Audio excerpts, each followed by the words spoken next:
Hello everyone, welcome to my physics concept building YouTube channel bright bulb connect.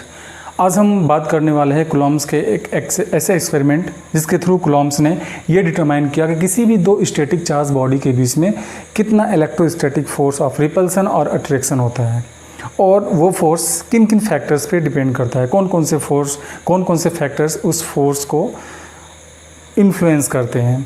तो ये जो Coulomb's law of attraction था, Coulomb's law of electrostatic था,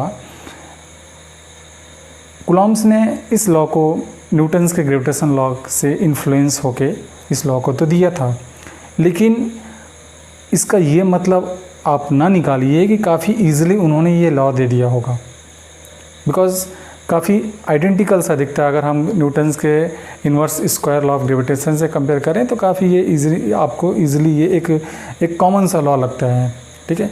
लेकिन अगर हम बात करेंगे उनके एफर्ट की, तो 1785 में कूलॉम्स ने ये लॉ दिया। उस समय 1785 में कोई भी डिवाइस ऐसा नहीं था जो किसी भी चार्ज बॉडी के नेट चार्ज कितना है, कोई भी चार्ज बॉडी पे कितना चार्ज है, अमाउंट ऑफ चार्ज कितना है, उसको मेज़र कर पाए। अब आप सोच के देखिए कि कोई दो चार्ज बॉडी जिनके बिटवीन लगने वाला इलेक्ट्रोस्टैटिक फोर्स ऑफ रिपल्सन और अट्रैक्शन आपको कैलकुलेट करना है, और कितना चार्ज है।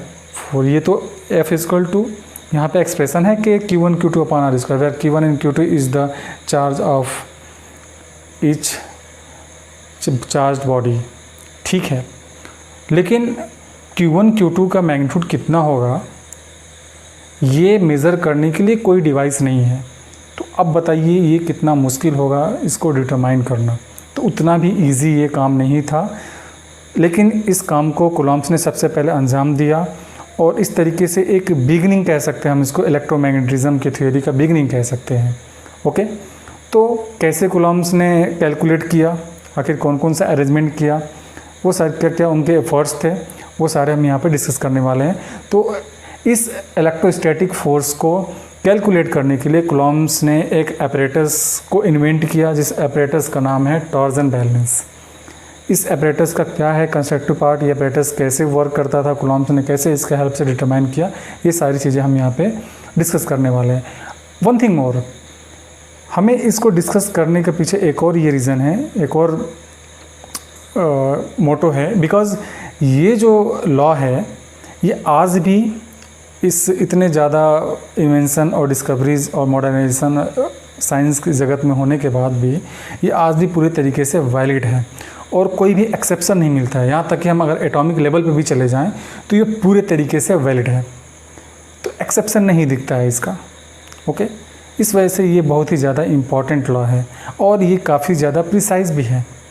हम आज भी बहुत ज़्यादा वेल डेवलप्ड इक्विपमेंट के हेल्प से जब कैलकुलेट करते हैं तो हम ये गेट कर पाते हैं कि ये लॉ आज भी जिस एक नॉर्मल लिमिटेशंस, बहुत सारे लिमिटेशंस के बावजूद भी कूलॉम्स ने ये कैलकुलेट किया था फोर्स, इलेक्ट्रोस्टैटिक फोर्स, वो आज भी बहुत ज़्यादा प्रिसाइज है। ओके, तो इस वजह से हम इसको डिस्कस कर रहे हैं यहाँ पे।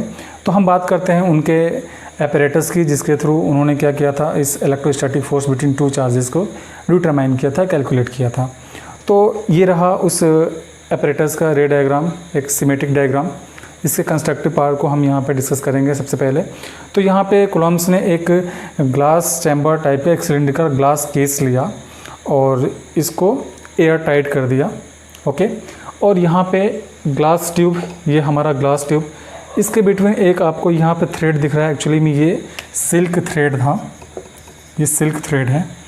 और इस सिल्क थ्रेड के दूसरे एंड पे एक एंड पे क्या किया गया, एक इंसुलेटिंग रॉड, एक नीडल यहाँ पे इसको माउंट किया गया, और इस नीडल के एक ये इंसुलेटिंग मटेरियल का होगा, इसके एक एंड पे एक मेटेलिक कोटेड किया हुआ एक स्फीयर लिया गया, जिसको हमने यहाँ पे ए पॉइंट किया है।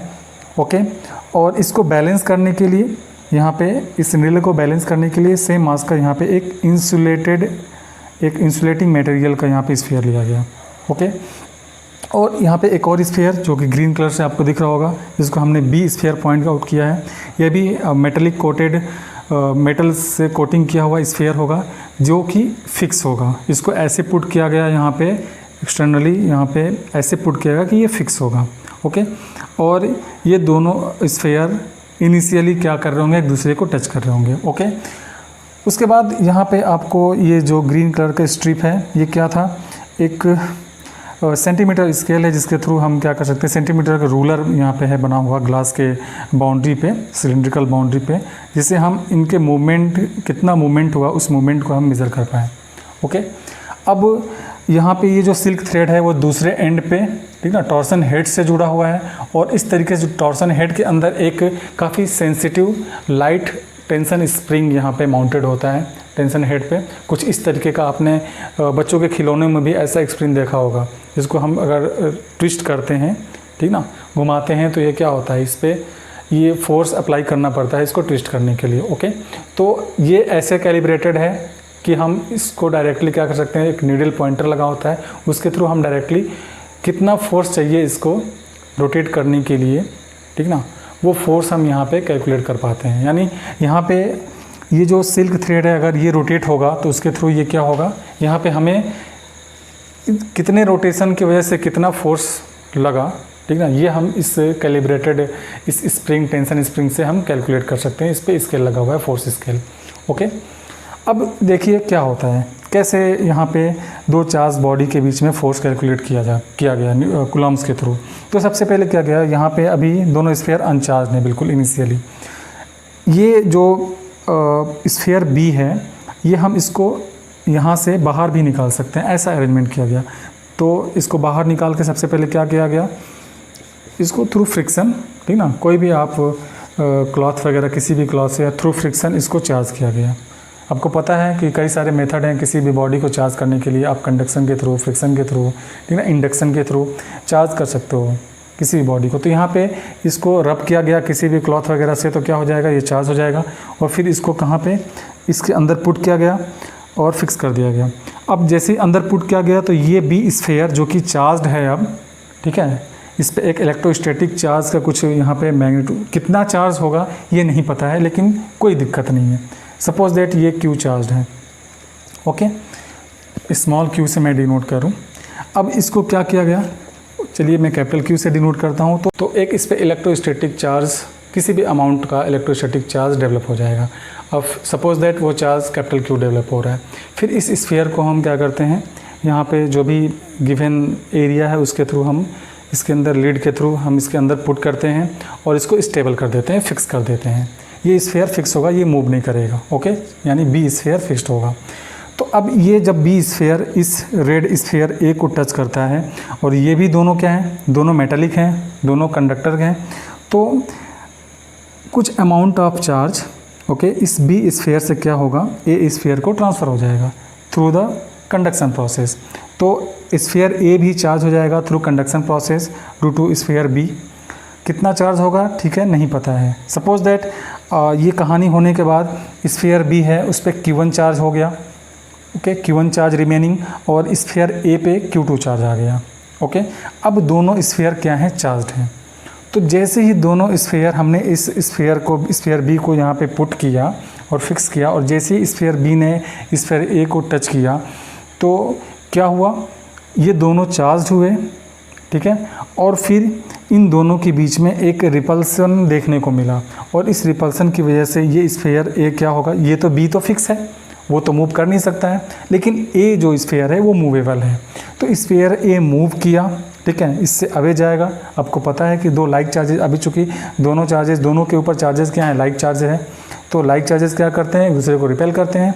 तो बी स्फीयर और ए स्फीयर के बीच में एक रिपल्सन होगा, और रिपल्सन होने की वजह से ये एक दूसरे से दूर जाएंगे। यानी अब मूवेबल कौन है, वो स्फीयर ए है, तो स्फीयर ए मूव करेगा, ठीक है, और जब ये मूव करेगा तो उसके साथ यहाँ पे जो ये जो स्ट्रिंग है, ये जो थ्रेड है, सिल्क थ्रेड, ये माउंटेड है, ये भी रोटेट करेगा। इसमें एक टॉर्जन देखने को मिलेगा, टॉर्जन पैदा होगा, ठीक है, और ये रोटेट करेगा। इसके रोटेशन की वजह से यहाँ पे जो टेंशन स्प्रिंग है, इसमें भी रोटेशन होगा, और फिर इसके रोटेशन की वजह से कितना फोर्स जनरेट हुआ, ओके, कितना फोर्स चाहिए इसको रोटेट करने के लिए, वो इस फोर्स स्केल से हमें पता चल जाएगा। ओके, तो सपोज दैट कि जब इनके बीच में रिपल्सन हुआ, और ये स्फीयर यहाँ पे मैंने इसको जूम कर दिया है, यहाँ पे आप इसको समझ सकते हैं बड़े से फिगर में। तो जब ये हमारे पास चार्ज, ये स्फीयर बी है और ये स्फीयर ए है, तो इनके बीच ये दोनों जब चार्ज हुए, Q1 चार्ज इस पे और Q2 चार्ज इस पे, तो इनके बीच में रिपल्सन हुआ, और रिपल्सन हुआ फाइनली, तो इनके बीच में क्या हो गया, एक गैप हो गया, कितना, स्मॉल r का गैप हो गया। दोनों के बीच में कितना गैप हो गया, स्मॉल r का, ठीक है। और इस स्मॉल r के गैप की वजह से ये जो स्फीयर ए है उस स्फीयर बी से कितना दूर चला गया, स्मॉल r डिस्टेंस पे चला गया, और इसकी वजह से जो सिल्क थ्रेड में रोटेशन हुआ, ठीक ना, ये जो टॉर्जन पैदा हुआ, उसकी वजह से ये स्प्रिंग में कितना फोर्स, ठीक ना, इस्टेब्लिश हुआ, कितना फोर्स लगा इसको रोटेट करने के लिए, वो इस फोर्स स्केल से पता चल सकता है। ओके, तो अब ये देखा गया कि जो भी ये फोर्स का वैल्यू यहाँ पे फोर्स स्केल से पता चल रहा है, वो कौन कौन सी बातों पे डिपेंड कर रहा है। तो यहाँ पे इनिशियली क्या है कि R कितना है, दोनों इस स्फीयर के बीच में कितना गैप हो रहा है, इस फैक्टर पे डिपेंड कर रहा था। अगर गैप ज़्यादा हो रहा था तो फोर्स कम, और गैप कम हो रहा था तो फोर्स ज़्यादा। कुछ इस तरीके का रिलेशन देखने को मिला, और कूलम्ब्स ने इस एक्सपेरिमेंट को बार बार किया, अलग अलग वैल्यूज़ पुट करके अलग अलग डिस्टेंस के लिए उन्हें फोर्स स्केल का यूज़ लिया, फोर्स स्केल के रीडिंग को देखा, ठीक है। तो बार बार उनको अलग अलग वैल्यूज़ मिले, तो उन्हें फाइनली क्या मिला, फोर्स और डिस्टेंस के बीच में एक रिलेशन मिला। और उन्होंने ये कहा, उनका जो ऑब्जर्वेशन था, एक्सपेरिमेंटल ऑब्जर्वेशन, उसके बेसिस पे कूलम्ब्स ने कहा कि फोर्स यहाँ पे जो है वो क्या है, inversely proportional to the square of the distance between the two sphere. Okay, अब देखिए, अभी ये Q1 Q2 चार्ज, क्या ये चार्ज के वेरी करने पे भी फोर्स वेरी होगा? तो इसके लिए क्या किया, कूलम्ब्स ने इसको फिर से इस बी स्फीयर को बाहर निकाला। ये हम इसको बाहर एग्जिट कर सकते हैं, ठीक ना, इसको बाहर निकाला। फिर से क्या किया, इस बी स्फीयर को फिर से बिल्कुल आइडेंटिकल सेम मेटल का बना हुआ, सेम मटेरियल का बना हुआ और सेम डायमेंशन का दूसरे स्फीयर से टच किया। अब जो भी इस पर चार्ज होगा, suppose that after touching the sphere A, इसके पास चार्ज कितना था, Q1 था फर्स्ट कंडीशन में, फर्स्ट केस में। अब Q1 चार्ज अभी भी है, इसको बाहर निकाला और क्या किया, एक आइडेंटिकल सेम मटेरियल के स्फीयर से टच कर दिया, किसी स्फीयर सी से टच कर दिया स्फीयर बी को। तो आपको पता है क्या होगा, आइडेंटिकल है और सेम मटेरियल के हैं तो equal amount of charge distribute हो जाएगा, ठीक है। अगर Q1 चार्ज था, क्या था चार्ज, Q1 था, तो Q1/2 चार्ज इस पे और Q1/2 चार्ज इस पे हो जाएगा, ठीक है। अब फिर वापस इसको क्या किया, पुट किया, ठीक है। तो अभी Q1 चार्ज क्या हो चुका है, Q1/2 हो चुका है। और फिर जब फोर्स कैलकुलेट किया गया तो उसी फैक्टर में, जिस फैक्टर में चार्ज रिड्यूस हुआ, उसी फैक्टर में फोर्स भी रिड्यूस हुआ, ठीक है। फिर Q2 के भी चार्ज को वेरी किया, फिर से देखा, कूलम्ब्स ने ऑब्जर्व किया, फिर चार्ज वेरी हो रहा था, चार्ज के वेरिएशन के साथ फोर्स वेरी हो रहा था। तो फाइनली कूलम्ब्स फिर एक और इस रिजल्ट पे पहुँचे, उनके जो भी ऑब्जर्वेशन था उसके बेसिस पे, यहाँ जो फोर्स है वो दोनों चार्ज के जो प्रोडक्ट हैं उसके डायरेक्टली प्रोपोर्शनल है, ठीक।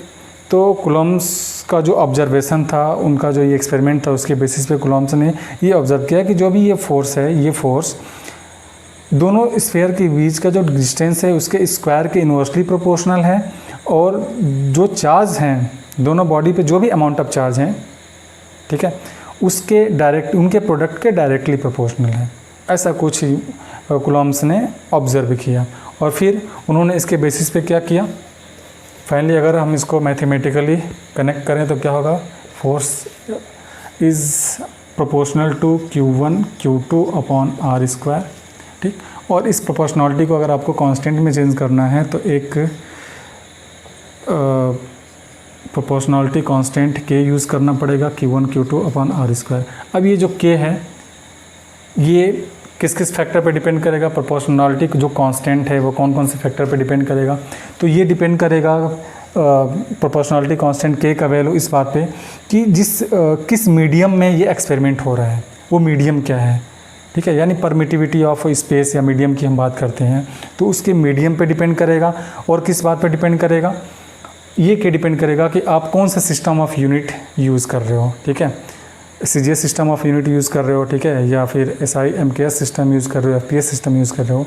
इन दोनों बातों पे K का वैल्यू, ठीक है, डिपेंड करेगा। ओके, तो इस तरीके से कूलम्ब ने क्या किया, सबसे पहले ये डिटरमाइन किया कि किसी भी दो चार्ज्ड स्टैटिक चार्ज्ड बॉडी के बीच में कितना फोर्स ऑफ इलेक्ट्रोस्टैटिक रिपल्सन और अट्रैक्शन होगा।